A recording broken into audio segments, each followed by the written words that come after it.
free Blitz desktop app for PC and start climbing today. Before we even talk about the Pro-Am, let's kick off with the news that we might have Savage traveling to NA to play with Lacey and stable Ronaldo. Now, that sounds like the biggest impression farm of all time. I was live when this was going down, and I thought everyone in my chat was just getting clickbaited. It was just a content farm, but it actually looks kind of real. It's not guaranteed, it's not locked in just yet, but we had Ron and Lacey calling a bunch of people, trying to get them to be their third because they want to play the NA West. Tried Peterbot. They didn't really get too much, but they tried Mr. Savage. At this point, I thought it was going to be a full content farm, but after watching the clips and listening to the conversation, Savage is seriously considering it. I'll play some of the clips and let you decide for yourself whether you think this could actually happen. What do you think I should do, bro? I think you should fucking do it, bro. Yeah, but are you saying that? Savage, you would make 100 grand, bro. Or are you trying to sell my shit? Okay. Well, listen, Ron, Lacey, are you guys ever gonna play other than the actual fucking tournament? Here and there, yes, but we're not. I'm gonna keep it real. We're not scrimming every day. We're not scrimming every day, but I'm gonna be honest with you. Bro, I don't want to scream every day. You know, that's kind of like... Okay. So it seems like Mr. Savage has some valid concerns. Are they actually going to lock in practice, or is this just some motivation they've cooked up right now and they're not going to follow through? But he does mention it would be extremely fun to head to LA, hang out with his friends, and then make a bunch of content playing Fortnite, and then could also jump in on the IRL content as well. Remember, Mr. Savage did just recently retire from comp Fortnite and wanted to move into more regular content. So this would be a good way for him to do both. But do I think this trio could actually make LAN on NA West? It's gonna be tough. There is only one spot left for LAN on NA West in Major 3. We've already had two good teams take it. We have an ARX team already take one spot and Barker Pump and Paz. So two of the best teams on NA West have taken the spot, but there's still some other really good teams like Epic Whale who still need the spot. And we've now got word that Bucky, Okus, and Craze are gonna be competing on NA West next season. Bucky was talking about going to OCE because OCE has two spots up for grabs. He asked my opinion on this. I waited and said, look, OCE, renowned for griefing a lot of people. There's a lot of cheese, a lot of griefers. Teams coming in internationally to try and take free qualification spots.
Final salary places him at the number 6 spot. If he scores 1 or 2 more goals and gets his ego and motivation back, I think that's definitely enough to bring him back to his original spot.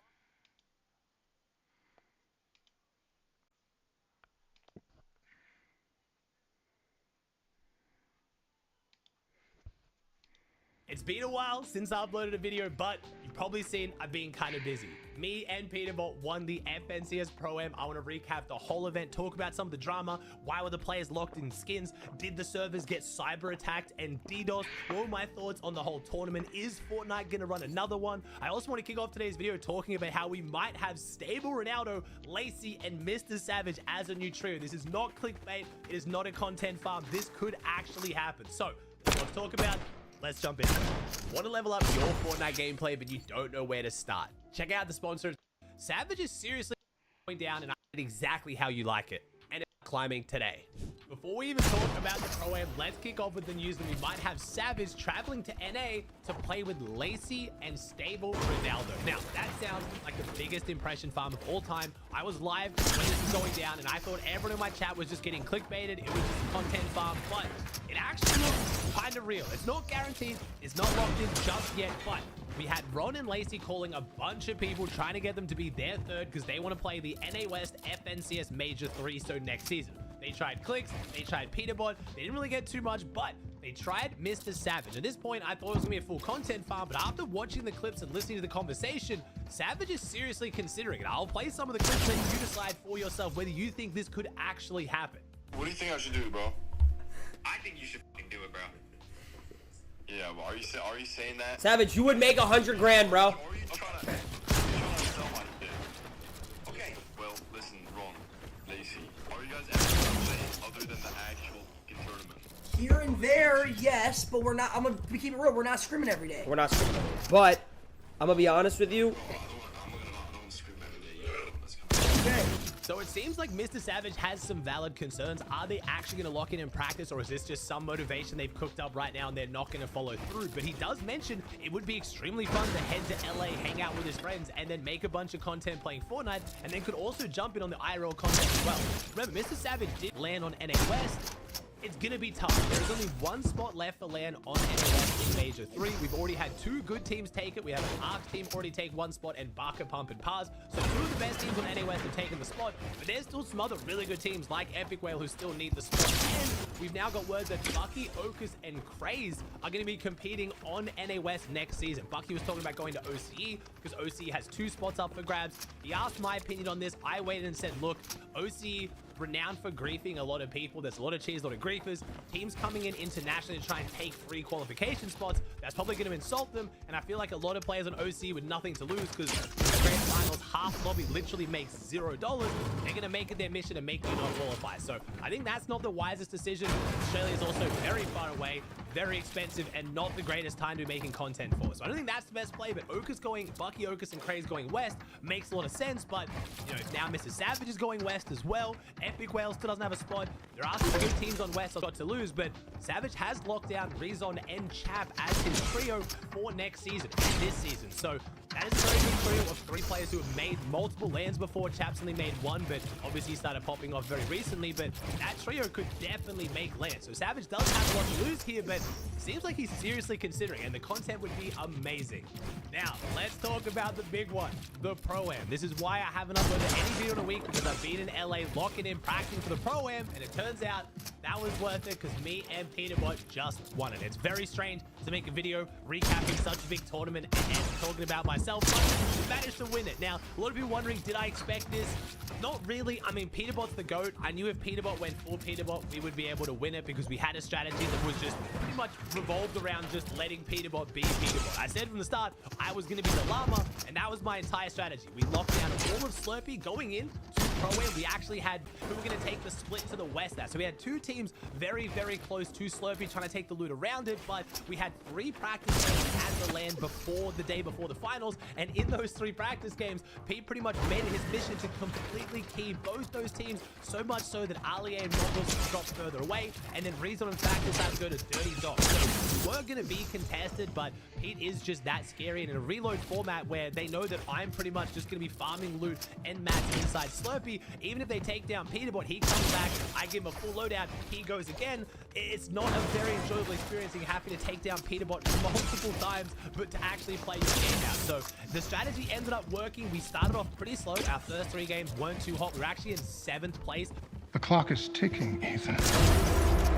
And now the fate of every soul on Earth is your responsibility. I need you to trust me. One last time. Mission impossible. Ready to unlock Roblox digital gift cards? Going into the halftime break with 3 games to go, but we brought it back. And the main reason for that was me and Pete didn't play together at all coming into the Pro-Am. Like, I was there 8-10 hours a day, locked in, grinding. If you guys saw my streams, I was playing all the tournaments. I needed to make sure that my mechs were up to par with Pete, where I could at least try to keep up with him and not get completely left behind. I know I wasn't going to be the crazy fighting power in the duo. I knew my job was to support Pete, spray, and make sure he got to endgame. I'm upset with how I played a few of the endgames. I think I could have survived a little bit better, but because our strategy was so revolved around getting early and mid-game kills, going into endgame, we didn't have a lot of materials. We didn't really have a lot of mobility a lot of the time, and that held us back a little bit, but I still could have played better, but it was good enough. Pete absolutely popped off. I had a few moments. I managed to get my Shockwave 1v1 on Mongrel, which I was pretty proud of. But overall, it was such an incredibly fun experience and event, and I know they're going to run another one. Not because anyone at Epic's told me, but it was such a big success. Every creator, every pro who went, well, maybe not Ali, every single player who went except Ali, I think had a really, really good time and enjoyed the event. Epic was super happy with the turnout. The viewers were amazing. The viewership was amazing. The vibes in the arena was incredible. For everyone, I think from top to bottom, it was a giant success. So I think there's things they can learn from. I think getting more games in, I think that it should be at least 8 games or maybe a 2-day tournament once everyone's there. People talked about making it not as elimination heavy, making it more placement heavy, but I think being a tournament where you want it to be quite exciting, especially for casuals to watch, trying to get the teams to competitive, I think having it be a little bit more WT heavy, especially from teams like me and Peterbot, made it a bit more exciting in the early and mid game, where otherwise that wouldn't be the case. But I definitely get why teams, especially like Cooper and Zemi, who played so phenomenal, their consistency was incredible, not going on to win would be frustrating. So I definitely get that. Cooper and Zemi got 21 eliminations. We had 41, but their placements were so much better. They were way more consistent, but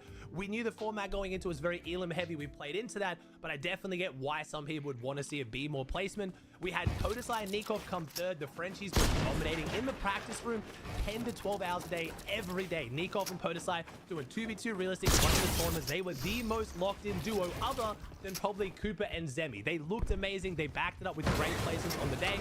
Then we had a very underrated team in fourth. I don't know why more people weren't talking about Dyer and Seti. Seti, obviously extremely phenomenal pro, no questions there. Dyer, bit of a question mark. Dyer got in originally as a pro player with Moxie and Regs because the 3 of them won the Milk Cup, the all-female circuit on NA, and because of that, she got in as a pro. But then when Nikov got invited as a content creator, they needed a French pro to be able to play with Nikov. They brought in Podesai, and then Dyer went into the content creator role. Now, not a lot of people complained about this at the time, but Dyer was one of the best content creators there. She would absolutely destroy me in a 1v1. She is a very solid player. Paired up with Seti, that was a match made in heaven. They also came 4th on a tiebreak. They almost came 3rd. One more point, and they would have been on the podium.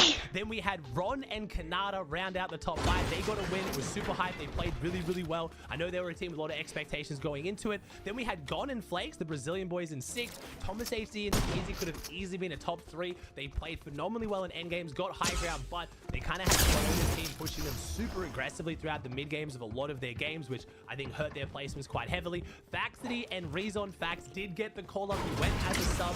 Mark couldn't end up attending because he's an Iranian citizen, so he couldn't get his visa, unfortunately for him. But Faxity was there to step up. They won one of their games. They got a dev chest, which is the chest that drops 5 exotics. From that, they popped off and won their game. Faxity, in truly Faxity fashion, going down to 4 damage in that game before Rezon clutched it up. It was all last though. And then we had Clicks and Lacey rounding out the top 10. They got a win on the day, but did struggle a little bit with their consistency. But if you look at the leaderboard, it was so close. To say that, you know, Clicks came 10th, oh, they underperformed so heavily. If they got 3 extra eliminations, they would have been in 6th. It was 3 eliminations, separating 6th from 10th. So a lot of these teams did do really, really well, but I've had a lot of questions come out of this one as well. There was a little bit of drama. Firstly, the skins. The skins were unfortunate. Basically, what happened was the practice games, all of us loaded up our accounts. They're not actually our accounts. They're like new clone accounts, basically, which have all of our settings, all of our skin stuff. But it's not actually our account because the game is run on a custom version of Fortnite, so it can play at LAN. It feels amazing, but a lot of us locked in skins and then we were stuck with them from the practice games. Every time we tried to change skins in the locker, it didn't actually change your skin they had. For players like Alie, this became a big problem. Alie was known as one of the weaker players going into it. If you saw Alie's icon skin, you knew it was him. A lot of people targeted him because of this. Super unfortunate for certain teams, but I will say that every team was at that disadvantage or advantage. Everyone knew who you were. Once you started to play well, people knew when Pete was keying them. A lot of people tried to key me because they knew that I was me and not Peterbot, and quite often Peterbot was far away from me, so I had to carry Shockwave to disengage and get away from them every time that happened. So there was some teams that I feel like were more negatively affected than others, but there was also other teams who took more of an advantage, like me and Pete. I mean, Pete, every time he knew there was a player that he could easily take down, he would key them across the map, which came with its own risks. Some games that strategy didn't work either, but it definitely was a big issue and one that Epic didn't intend, but it looks like it was something they couldn't unfortunately fix during the event, so it is just what it is. Now, on the big break we had in the middle, no, the servers didn't get DDoS. No, Pete didn't leak the IP when he showed his TeamSpeak, which I saw a lot of people saying. There was a big power outage at the USC campus. This tournament was hosted in the Galen Center, which is at the University of Southern California. There was a big power issue at the actual campus itself, and that is what took down the internet and unfortunately had to have everything restarted. I do see a lot of people saying now, Ozzy, you're an FNCS champion for clicks, or Thomas HD or Mr. Savage and all that. The Epic themselves are calling an FNCS. You can say I have an FNCS win if you want. I'm gonna say I do for the memes with a big asterisk. It's a Pro-Am. I play with the GOAT. Peterbot played phenomenal. I did what I could to not hold him back, and we ended up winning. So again, you can call it FNCS if you want, but it was an incredibly fun event. I will point out, I am getting the trophy. That is going to pop up behind me, hopefully here in, I don't know, the next few weeks or so. We both get a trophy, me and Peterbot. It's getting engraved and then sent out to me. We did get our medals, though. I did actually get my medal from the actual event on the first day, so at least I have something to show off right now as well. But I did want to give a huge thank you to all of you guys who've been supporting me. I know it kind of slowed down a lot of my usual watch party content because I was trying to put in so much more time to playing, but I really wanted to make sure I didn't hold Peterbot back. He is the GOAT. He was nothing but amazing the whole time we were there. He was enjoying himself, going out and doing IRL stuff. A lot of people giving him a hard time for not practicing with me, but as you saw on the day, when Peterbot has to show up, showing up, he does, and it was just up to me to make the most of it and try to fit in where I could. So it worked phenomenally. I hope Epic run another one of these. I would absolutely love to be involved with it. Don't worry, this isn't my only video of the Pro-Am. I recorded so much footage, so keep an eye out for the next few days. I'm going to do a full vlog and breakdown video of how we won the FNCS Pro-Am, including a whole bunch of behind the scenes footage. Guys, in this video I'm going to be talking you through all the tips I use and I see pros using to be the best IGL they can be and make the smartest decisions when it comes to in-game scenarios. I'll share with you multiple tips and strategies you need to take note of to be successful before analysing one of my wins from the recent Euro Cash Cup to show you how I use the tips I share to be a good IGL. If you enjoyed this video, please do drop a like on it and also smash that sub button, as it's my dream to hit 20k by the end of 2024. Now, starting off, I want to cover why it's actually important to be a good IGL. Now, this season Epic made some big changes, halving the amount of points gained from eliminations in all Euro Cash Cups, meaning that now the tournament is a lot more placement heavy. Now, this means that the role of the IGL has become way more important, because many strategic and smart decisions need to be made in succession in order to guarantee yourselves a successful game. Okay, so starting off, the first step to becoming a good IGL is planning out the game. Now, having a successful plan for each stage of your game is crucial for your team as an IGL. But what exactly do I mean by having a plan? Well, it's all about planning out in your mind exactly what you want to use your team to do in each stage of the game, whether this be, for example, disengaging off spawn early and rotating to the dead side of zone in order to make endgame and play for placement points, or it could be to W key people off spawn and attempt to fight for the medallion. Now, you must plan out what you're going to do based on you and your partner's strengths. For example, if you know you're a strong and confident fighting team, then pushing teams in the congested side of zone in order to get game-winning loot is a pretty solid idea if you find yourself in a fight. If you're a less confident team, then rotating dead side and playing for placement is the better option for you. Now, your game plan may change depending on the game. For example, if it's the first game of a Euro Cash Cup, for example, you may want to be a bit more aggressive due to you being in lower elo lobbies, whereas if it's later on, you may want to be less aggressive because the skill of the players is likely to be better. Now, one of the crucial reasons planning each rotation in game is so important is because it allows you to have an outline on what your aim is in each game, and it also allows your teammates to understand their role in the game, allowing to solve the issues of potential miscommunication. Now, the 3 different plans you need to have each game consist of early game, mid game, and late game. For example, your early game plan should focus on which buildings and loot you're aiming to get, and whether you are trying to fight the other team off spawn, and if you can give yourself a positional advantage of height, for example, over the other team contesting your drop spot. Your mid game plan should focus on whether you're rotating to congested or dead side, and whether you're looking to take any mid game fights or just play for placement until the end game. Lastly, your end game plan should focus on key factors as to which layer you're going to be on. Or are you going to be on a high layer or a low ground team, and what opportunities should you look for to get refreshes, or when should you look to get refreshes, sorry. However, even with all the planning in the world, it's the execution of the plan that's most important part, so let's cover that more. So step number 2 is all going to be about confidence in your execution. Now, there are many variables that change within a Fortnite game, and having a solid plan alone is far from enough to guarantee yourselves getting that victory royale. But something which can help you massively as an IGL is being confident and believing in your calls and decision making. This is because, as an IGL, you carry the responsibility if your team dies. This could be due to a bad rotation or a poor decision to fight, so it's crucial that you must believe in each and every decision that you make is smart and will have the best outcome for your team. Now, no team is perfect, not even the top pros, and everyone will make mistakes as an IGL, which can cost them to losing games. It's important though that when these mistakes happen, you're able to identify what went wrong, and then as a result be able to own up to your mistakes and learn from them. As an IGL, if your team goes down on a rotate, that is the most of the time it's going to be your fault, because it's your choice to where you and your team are positioned in each zone. This means that it's crucial that you own up to yourself instead of blaming the fragger all the time, and this only will worsen the chemistry within the duo. If you do blame your fragger, you need to take responsibility yourself. Now, you can actually practice and hone this confidence through scrims. For example, is these create in-game scenarios where you have to make important decisions for the benefit of your duo. If a poor decision is made and you end up going down on a rotation in half zone, for example, you should go back into replay mode afterwards and identify the poor decisions that were made in the lead up to your death. You can then learn from this and use this experience in the future to make smart, confident decisions that you and your duo both believe is the best choice for you guys at each stage of every game. For my third tip to becoming a good IGL, I want to talk about quick decisions and minimizing your hesitation.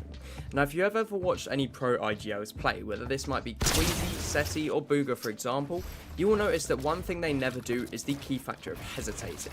This is because pros have a lot more experience, so it's much more comfortable for them to make smart decisions in a short time period at these high levels, like an FNCS Grand Finals for example. Now, the issue with hesitation is that the more time you spend thinking about a smart decision, the more time it allows other opponents to have to rotate before you, for example, then allowing them to gain the positional advantage on you, which could negatively impact you. Now, you can train this skill of minimizing hesitation and making quick decisions through playing more competitive games such as scrims, and you have to understand that you're going to make big mistakes along the way, but that's all part of the process in trying to improve your decision making overall. Now, for my next tip, I want to talk about ensuring you have clear comms between you and your duo. Now, having crucial comms is arguably the most important part of being a good duo, as you must ensure that both you and your duo are on the same page with what you need to do at every stage in the game. You see, if you have unclear comms, your teammate may fail to understand that you're W-keying this team for a refresh, for example, leading to him not supporting you, you having more of a chance of being eliminated, and boom, your entire game's thrown. That could cost you your tourney, you just never know. Optimal communication is short and concise, meaning your comms convey a clear and strong message to your duo of what you need to do. This could be something as simple as like rotate now, or literally you don't have to overcomplicate it whatsoever. Honestly, the more words said, the worse it tends to be. Just keep it short, concise, and clear what you're trying to say. If you have poor comms, you won't perform well as a duo and you won't be a good IGL, and this is something you must practice if you really want to take your game to the next level and start placing higher in duo cash cups or FNCS for example. Okay, so now we've reached a point in the video where I'm going to take you guys through this 14 kill win from the duo cash cup in pretty solid elo lobbies, which allowed us to get a really nice placement. I'm going to tell you exactly how I IGL'd this and made smart decisions in order for us to get the win.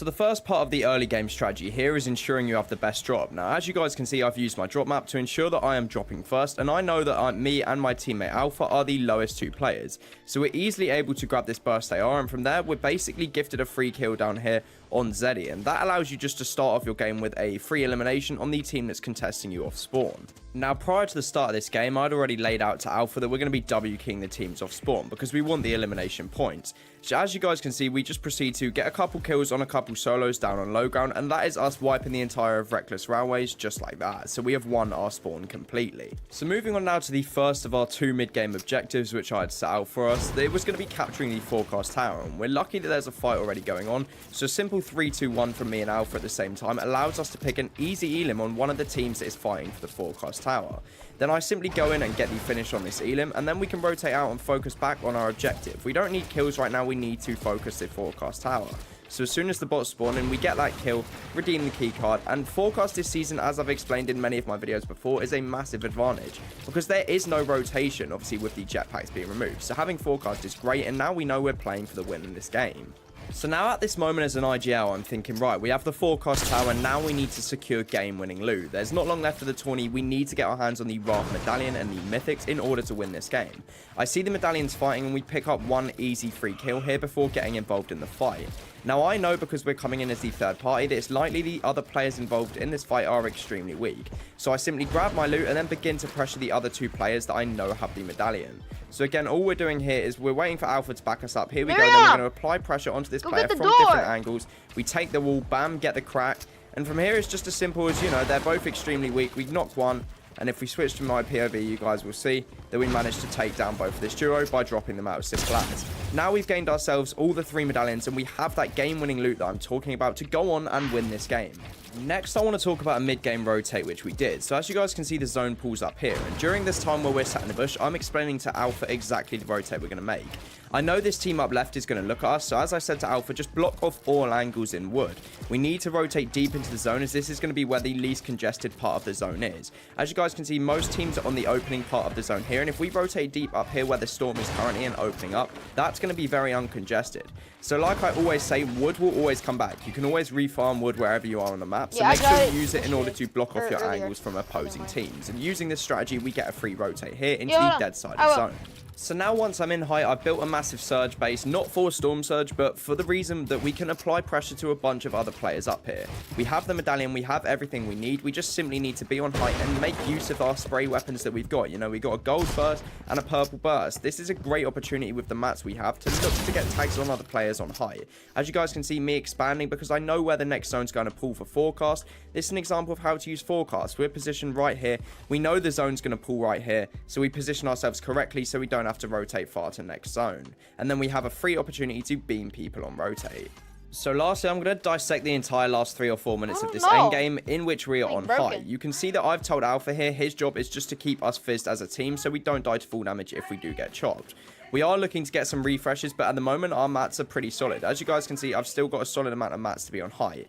Now, I always like to be on height just because I think, especially in these lobbies where there aren't loads and loads of people in endgame, it's a free opportunity to get lots of kills. As you guys can see, we're using our burst to apply pressure. We get a lot of damage there onto Darius, and we just continually apply pressure. I get a knock in zone, get another 2 kills there. That refreshes our mats. I've got 400 builds. We got about 700 builds between us as a duo. All we're going to do in this situation is just stick on height. I spot to Alex. This is a guy in a metal tarp, and he's second height, so he's probably quite stacked. So we want to pressure him. As you guys can see, pressure him, he drops down. All we have to do in this situation is play high, and we're looking for a few frag elims because obviously the more elims the better. That's all I'm trying to do, but I'm making sure in this situation that neither me or Alpha is dropping down, because if we drop down, one of us could go down and that could bottle us the game. The most crucial part here is that we stay up on the high ground. As you guys can see, same of the sort of stuff, we just continue to get kills from height. At this point, we've got 12 elims. We haven't really W-keyed anyone. From here, I can drop down, get a frag. This guy is a completely free kill. I know that even when I am going for this kill at the moment... Oh, the drone free is lagged out. My apologies. But I know even when I'm going for the free kill here, that Alex is still holding up the high ground to our left-hand side. So we're pretty good. The other player's on low ground. I simply look for this kill because I know this guy's weak. Pick up that kill. And now in this situation, many people would make the mistake of pushing as a solo. I don't do that. I say to Alex, okay, we're on height. We've just got to wait it out. We can play this as a duo. Literally, do not die. Just stay up. Make sure we're on the high ground. Heal up. It's a very simple game. All we've got to do, this guy's going to end up getting suffocated. As you guys can see, we drop on his walls, different sides, alternate angles of pressure, and eventually we do end up picking up the elim on this guy, and bang. That is a 14 kill win just through smart IGLing decisions. We didn't have to do anything major. I really hope you guys have enjoyed today's video. If you have, please make sure you have dropped a like and subscribed, and I will see you guys in the next video. Peace out from me.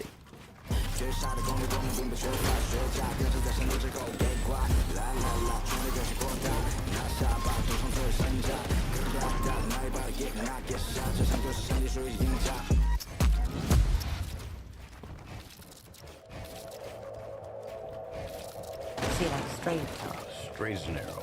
No sugar. Why are you here, honey?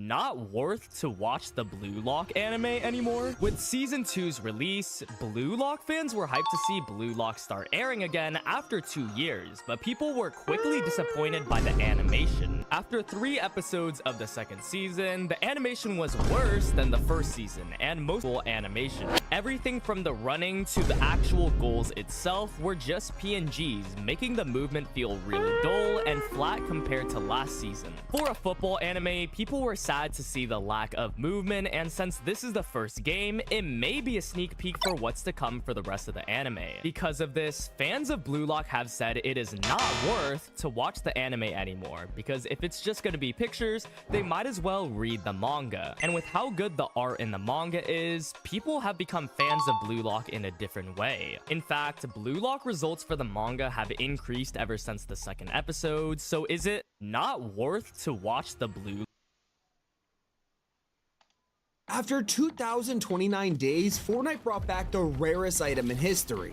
What sits on the throne is always changing, and today we're gonna go through the seasons to find the king of items. Our first example is in the Star Wars season, where they released a secret emote you can't get. That's right, on May 4th, Epic accidentally released Go Home, something that was meant to be exclusive to Season X. It took 3 hours for them to notice their mistake and removed it, but anyone who bought it was given a refund and then got to keep it. Those who bought this in Season X felt cheated, and that's when Epic decided to reward them for being OG. They gave the exclusive spectating emote for free, and now no one else could get it. And in Lawless, the rarest item was just hiding in plain sight. Fortnite did something insane and finally gave us gold llamas, but there was something even cooler hiding inside. If you got insanely lucky, you could get their most elusive reward, the mythic goldfish, and this thing only had a 0.1% chance of spawning. In Demon Hunters, this season didn't have many rare items. Everyone got to experience the whole thing. Well, at least by the end. At the start of Season 1, it was basically impossible to find an Earth Sprite. There were only 3 of these in a single match, and they were marked on the map. If you were lucky enough to find one, you could then feed it a weapon to get a legendary item in return. They were so hard to find that Epic had to buff them to 5 per match and then add an icon. Taking it back to Chapter 5, we had Remix. And while this kind of felt like a mid-season, there was a rare item that only pro players know about. It was the Gilded Pincher Pickaxe, and it may look like your average Snoop Dogg cosmetic, but you could only get this if you completed 100 storm circles in I don't have ranked any all in homework to do 30 because I just days. came from the For field those who trip. put What do in you the mean? copious amount of hours to do this, they I also said had I to don't be have on any real rank homework to do unlock because I all came Gadget from the styles, field trip. making this the rarest pickaxe of Chapter 5. What last time? Before that, we had the second Marvel season, Yes. which included an entire mechanic Yes. that was deleted after only 3 hours. You had to be here on day 1 of the season within minutes of downtime ending just to use it, and I'm talking about recruiting henchmen. For some reason, you could down any of the enemy NPCs and straight up revive them, bringing them onto your squad. It wasn't a glitch or an unfinished feature, it was definitely intentional, and yet within hours, it was gone forever. Does this remind anybody else of the Wastelanders Mark rap? You might be thinking this is just a random exclusive from a code or something like that, but everyone had a chance to get this, and you likely missed out. In rec, you might remember the Wastelander challenges. You'd accept them and be stuck with a negative effect for the rest of the game. There was floor is lava, damage when picking up items, even no healing. It's crazy to think they cost gold to remove and were some of the toughest quests that Epic has ever given us. But because of that, if you manage to win with one of these active, backbling from the Greek season, you're probably thinking it looks familiar. That's Custard Treasy from the Summer Escape quest. But actually, this isn't the item from Chapter 4. It's an identical version that was only given to a handful of sweats. This is Poison, and the only way to get it was reaching level 200 within 3 weeks of the Greek season coming out. Barely anyone knows this even exists. What about Underground? Well, this season was hiding an item that only existed for a single day. The Icy Grappler has been around for a few years now, but if you grabbed it during this season, consider yourself extremely lucky. It was in the regular loot pool on December 19th, and by the 20th, Fortnite dropped an entire hotfix just to get rid of it. Turns out, it was very busted and just kept crashing people's lobbies. And to this day, the Icy Grappler has never returned since. You'll also never be able to grab the Unreal Timebrella. This was introduced in the OG season, and of course you had to get it from the cup. Now, that doesn't sound too hard, but don't forget OG Fortnite was only 30 days long, along with the fact it was before Fortnite added rank to tons of modes. This Unreal style is one of the rarest umbrellas of all time. And did you know there was an insane feature in Last Resort that only had a small chance of appearing? You could be minding your own business in game, and if the stars align, you'll get a random rift encounter with 4 vending machines. If you combine this with the MPs, you could get max gold in seconds. It was insane. Now we're in the wild season, and if you remember this time, reality augments is the first to come to mind. Many players tried constantly to get them, but it was super hard to land on an exact one, especially if that perk was only in the game for a week. One of those was Fire Armory. This was in the final week of Wilds, and so many people missed out on it. Just like they missed out on Mega's insane weapon, the Overclock Island, with like literally everybody fighting over it. In fact, it was so overpowered that Epic had to nerf it a couple weeks later. So if you were lucky enough to use this pre-nerf, you were holding the rarest item in Mega. What happens if you take the very low chance of getting the Fire Armory perk and the insane stats of the Mythic Pulse Rifle? Combining those will give you the Riftjector, a super rare, insanely powerful augment in Season 1 that was straight up busted.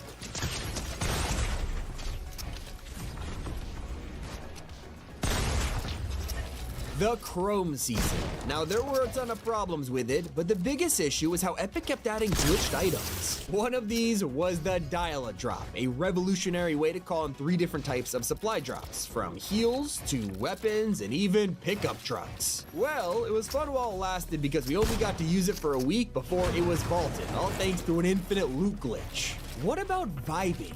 This season was so relaxing, there's no way they had any rare items, right? Well, what about an exclusive ice cream you could only get from a food mascot? Yeah, if you went to Lil Whip's NPC, there was a chance he would throw an ice cream at you, but if you got incredibly lucky, you'd receive his special serve. This was an entire chug jug in just 1 second. Resistance is known for 2 things, the live event and the fact we were banned from building for 2 weeks. And if you were around during the infamous zero build experiment, you might not know there was a way to get past it. All you had to do was launch a mode Epic forgot to update, like Arena. Not only were basic features like ziplines broken, but building was still enabled. These people were the only players in the world to have builds. So there's a running theme here because the rarest item in the Flip season was actually a pumped shotgun. And I know it sounds ridiculous because we've had these for years, right? Well, Flipped was the start of Chapter 3, and Epic reset the loot pool all over again, meaning pumps were banned. But did you know you could go to a vending machine and get lucky enough to find one? Total accident, Epic quickly fixed it, but people were still running around with pumps. Turns out, if you were smart enough to buy them and then store it in a 10, you could literally play Fortnite with contraband. We're now in Chapter 2 with the Cube season. For just 24 hours, it included one of the rarest things in Fortnite history. You had to go deep in the woods. You would find this little guy called Bud the Mushroom, and Epic didn't tell anyone about it. He'd follow you around and heal you constantly, making him the most overpowered item of the season. But the problem is, when word got out, he was gone forever. Now, he wasn't the only experiment hiding in Chapter 2. During the alien invasion, you could find these new holopads around the map. If you went to this exact one at the Green Bridge, it would turn you into bubblegum. Now, the problem was you could basically fly around at Mach 10, breaking the game, and it forced Epic to delete this after only a few days. Everyone knows Lara Croft made her debut in the Primal season, but did you know about her secret quest with an exclusive reward?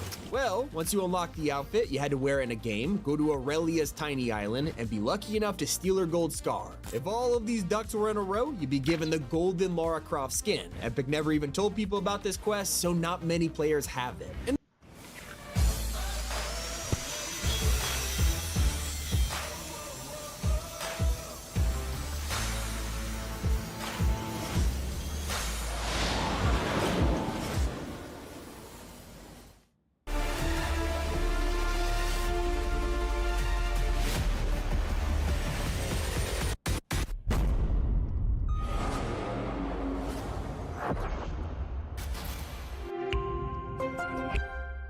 The 0-point season before that had an item which has never returned. It was in the final update. Epic added a mode called the Bodyguard LTM, and inside you could grab a mythic bandage bazooka. One, it took up a single inventory slot rather than two, and is the only time it has ever appeared in mythic form.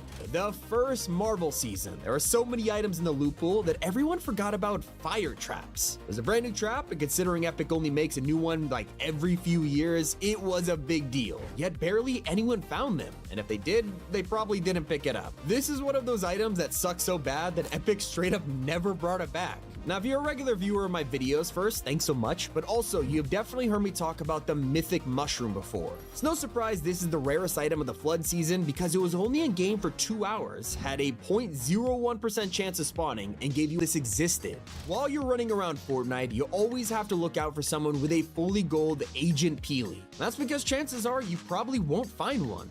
This is one of the rarest skins in Fortnite. Agent Peely was of course a battle pass skin in the Midas season, but in order to get his fully gold super style, you needed to reach level 350. To save you from looking it up, that is 30 million XP, which is hundreds of hours of gameplay. And thanks to him being a battle pass skin, we'll never get the chance to earn it again.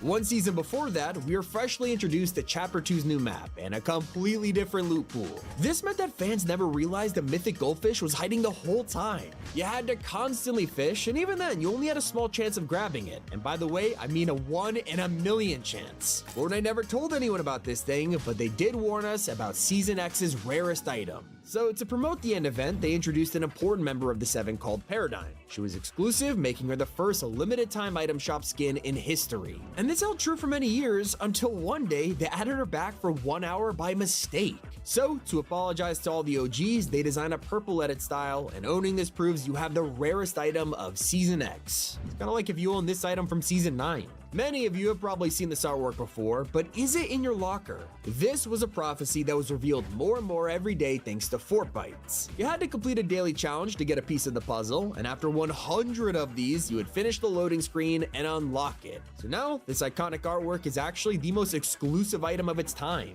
If you were around during the pirate season before this, you could have also gotten your hands on a super rare outfit, Reflex. It was originally an Nvidia exclusive skin. You had to literally buy a $500 graphics card to get it. But then Season 8 came, and they just dropped this in the shop out of nowhere. Instead of refunding people who bought it, they just let them keep it, and instead since. If you played in Season 7, check your locker right now, and you might discover you're holding a super rare item. You had to reach tier 50, and at the time, it's become one of the only animated loading screens in Fortnite. A ton of players might have this and not even realize how exclusive it is. And what about the secret Wreck-It Ralph collab that only existed for 2 days? Well, in Season 6, Hot Marat was released in the item shop, and it cost literally 0 V-Bucks, but it was a reference to Ralph Breaks the Internet. It hasn't come back in over 2,300 days, and because of that, it is one of the rarest collabs in pretty much the whole game. Now, there's probably a few million people who own it, but what about a backbling that exactly 0 people own? In Season 5, Fortnite introduced that were exclusive to Fortnite China. So not only was it impossible in 2021, so now nobody has it. And hey, at least you had some. And that's if you were lucky enough to play during the 30 minutes and picking it up, you would realize it revealed future storm circles. It now holds the record for the fastest vaulting in history after half an hour. It's only tied with the Zapatron. Only difference is this item never came back. The further you rewind time, the rarer these items get, like John Wick's glider. Not the actual collab, I'm referring to Season 3's ripoff of John. He was the tier 100 skin, which is already hard to get on its own, but once you completed the pass and got his outfit, you still had exclusive challenges to do. Once 7 of them were completed, then you would earn the high octane glider, and it's still insanely rare to this day. In Season 2, everybody knows the rarest item. It was the first season to include a battle pass, and at the end of it, tier 70, you had Black Knight. To this day, he is considered one of the most exclusive skins out there, and if you wanted, all you could do is buy reskins instead of the real thing. And that's hard to say because Season 1's rarest items came back. At the time, the Mako glider was the hardest cosmetic to grab, thanks to it being a part of the season shop. You had to be level 25 to even get a chance to buy it. Then they accidentally released it again in 2018, but this was January, and the game hadn't blown up yet, so it remained the rarest glider in Fortnite. How many of these have you tried or owned? Let me know in the comments below. It's been Tommy, and keep it here on Top 5 Gaming. A history of winning started here. Naturally, we called our stuff Gatorade. Life is rarely lived on the straight and narrow. Introducing the BF Goodrich G-Force Phenom, our latest ultra-high performance tire. BF Goodrich, what are you building for?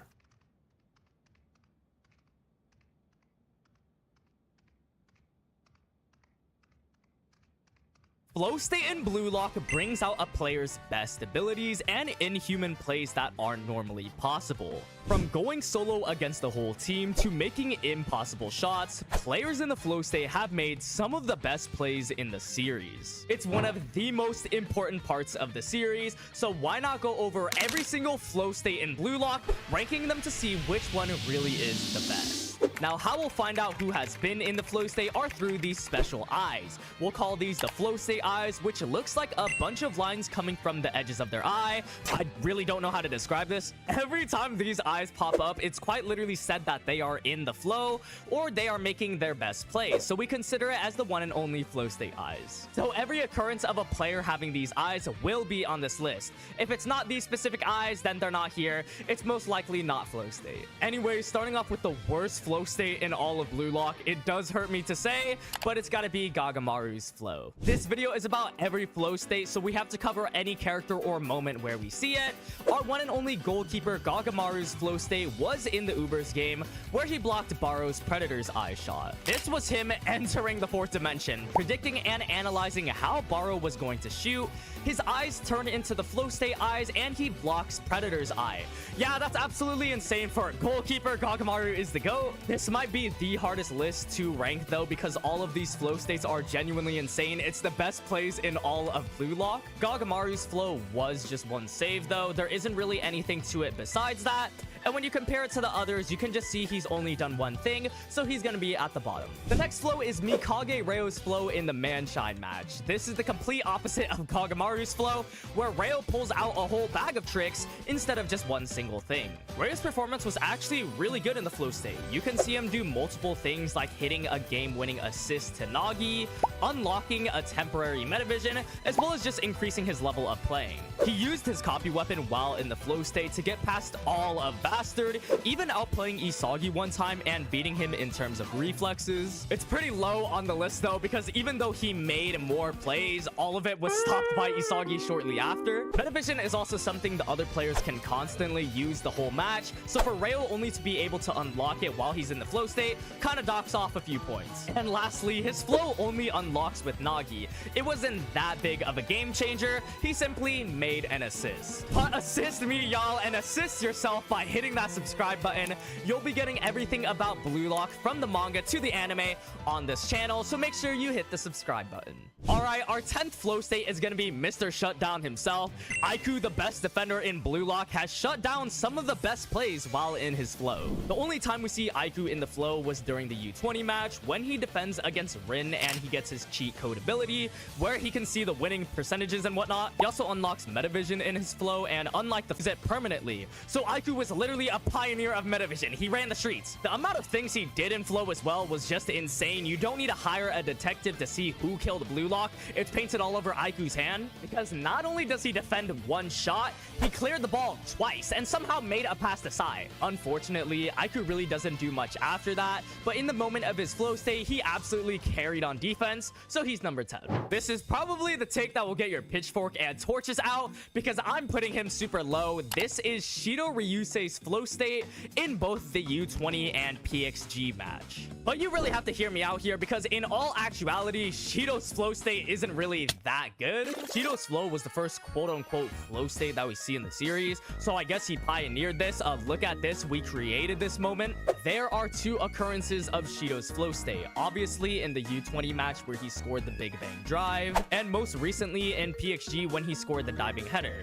Both of these goals, he had the flow state eyes activated, as well as a literal confirmation from Ego himself. The reasons why I'm putting it down here is because compared to everyone else's flow states, Shido's is kind of plain. He doesn't have to do too much. It makes sense since it was the first flow state we actually see. They can't make it too broken, and a bicycle kick from halfway across the field is still impressive. Compared to the other plays made in the flow state though, where you got people stopping multiple players, becoming whole different beings, Shido just scoring a a goal isn't too special. The U20 goal, although impressive, no one was there to block the shot or in his direct way, and the header goal, he just got there by coincidence. Both Shido and Charles were surprised that this play worked. In terms of hype, yeah, the U20 goal is still one of the best goals, but in terms of flow state, there's not too much to it. Although in the current chapter, Shido is currently at the goal, so maybe I'll get proved wrong in a second. Our number 8 spot is the biggest rags to riches or fraud to God story.